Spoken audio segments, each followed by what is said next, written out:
Hello friends, today's video is entitled You Set the Schedule. If you've watched how to do the FlyLady system for newbies on my channel, you'll see that we work in three ways. We do our routines, we do our basic weekly plan, and we do our zones, that work happens throughout the week. We have certain things that we do on certain days. I give you an ideal schedule, but that doesn't mean you have to have that schedule. Let me give you an example. When you do your basic weekly plan, there's something that happens on Monday. That's the weekly home blessing hour. There's also something that happens, the zone, which is 15 minutes in a particular room, let's say the kitchen. And there's also the routines, the morning routine, the laundry routine, the paper routine, the after dinner routine, the before bed routine. You've got some clutter checks during the day, some toy checks if you have little children, and the before bed routine. So those routines have to happen. And in general, they're going to happen in different times of the day. You wouldn't do the before bed routine in the morning unless you had worked the night shift and just came home and wanted to go to bed. In general, you're going to do your before bed routine in the evening, and you're going to do your morning routine in the morning. But there are other things that you can set the schedule for.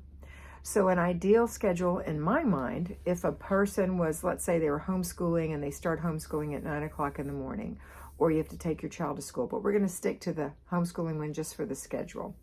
So let's say that you get up at 7, you do your morning routine by 7:30, you've got your paper done and your laundry going by 7:40, and you wake your children up at 10 till 8, they're ready by 8:20, everybody's had breakfast, and by 8:45, the kitchen is cleaned up and the children are ready, okay, ready for school. But you don't start school till 9. So you have time to do 15 minutes in your zone. So in this case, you would work for 15 minutes in your kitchen. Then you would do homeschooling, and then everybody's going to have a rest time, or if you're going to put the baby down for a nap or whatever, you're going to have some time in the afternoon, some quiet time. During that time, you could do your basic weekly plan, the weekly home blessing hour, or if you have older children, they can help you with the weekly home blessing hour in this example. So let's say that when you put the baby down after lunch at 1 o'clock, you're going to do your weekly home blessing hour. With the help of your children, your bigger children, you can do it in 30 minutes. But whatever, you're doing that in the afternoon. You cleaned up after lunch before you did all this. Okay, now you're going to start prepping your dinner at some point. You're going to serve dinner. You're going to have the after dinner routine where you clean up. Then you're going to have the before bed routine for your children, the before bed routine for yourself, and that's your day. That's with lots of spaces in between. It sounds like a lot, but it's not. It's just a flow. There'll be lots of spaces in between for adjustment. Either you can have some time to yourself, or you might say, you know what, I don't want to do the routine, the weekly home blessing hour at 1 o'clock. I want to get that done at 9:15 in the morning, and I'm going to do my homeschooling. I'm going to start that at 10:30, or I want to start my homeschooling at 8 o'clock, and it'll be done. We'll be all done and have lunch, and then I want to do my zone and my weekly home blessing hour. That's fine. You can move things around. You can also change days. You can say, okay, on Monday it's typically the weekly home blessing hour. Tuesday is free day. Wednesday is planning and desk day. Thursday is errand day. Friday is car and purse day. Saturday is family fun day. And Sunday is renew your spirit. Well, I'm going to keep Saturday and Sunday. I like that. And I'm going to do my routine, my zones, the 4 days of zones, Monday, Tuesday, Wednesday, and Thursday. I'm going to use Friday as my free day. So I'm going to move that over here. So I'm not going to do anything but routines on Friday. And Monday I like for weekly home blessing hour, but I think I would rather do my planning and desk day on Tuesday. And Wednesday I'd like to do car and purse day because I've got some Bible study that I need to do on that day with my group. And that's such a little thing, I can do that.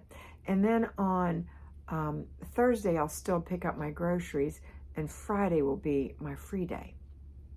That's fine. So you can move things around. The schedule is up to you.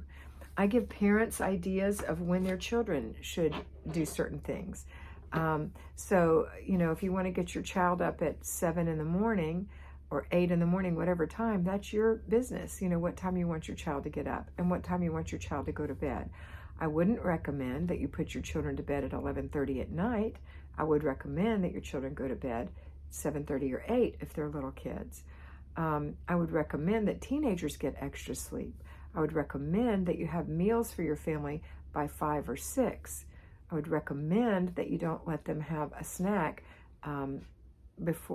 closer to dinner than 2 to 3 hours. I would recommend that you give them a morning snack. I would recommend that you have a schedule for meals, but these are recommendations. You don't have to do it the way I recommend. Although from experience, I will say these are great recommendations, but if you have something that works better for you and your family, it's your family. I don't live in your house. I don't wear your shoes. I don't sleep in your bed. I don't pay your bills, and I don't do your decluttering. I don't raise your children. I don't go to your church. I don't do any of those things that are unique to you and your family, and no one, including me, needs to tell you exactly when to do them. So if you have other people in your family or your neighbors or you know, your spouse or whatever telling you how to do things, realize that you are the home executive. You get to set the schedule. It's your job and it's your right. I will say that since you've tuned in to watch me and you want my recommendations, I will fully give you the recommendations and let you know that as a 67-year-old woman who has done all of these things, this seems to be the best schedule. I think that it's best that children sleep in their own room. I think that it's best that you get your rest. I think that it's best that you have a free day, but you can choose not to follow this. I wish that you would consider it though, because sometimes if you try it my way, it might work. If you try it my way and it doesn't work for you and your family, please don't feel guilty about that or in any way feel that you can't do the FlyLady system just because of something like that. Not that I've ever had anybody say these things to me, but it occurred to me that maybe you might be thinking those things. So you get to choose. You get to choose exactly how you want to raise your children, how you want to discipline them, how you want to discipline yourself. You know, self-discipline in my mind is the very best thing to lead to peace in your life, self-discipline. So when I tell you that you need to do a before bed routine, and I suggest you do it right after dinner, and you're perfectly awake and alive by the time it's time, you know, close to bedtime, you could do it then. It doesn't matter. It's okay. There's no rule that you can't. It just seems to work for busy parents who tend to fall asleep on the couch from exhaustion and don't get their evening routine done. So that's why I suggest it. Okay, I hope this is helpful for you. I hope when you're planning your week out that you really plan it the way you want it to be for your family and see how that works. Okay? All right, that's it for today. Have a wonderful day. And always remember to be beautiful because you are beautiful.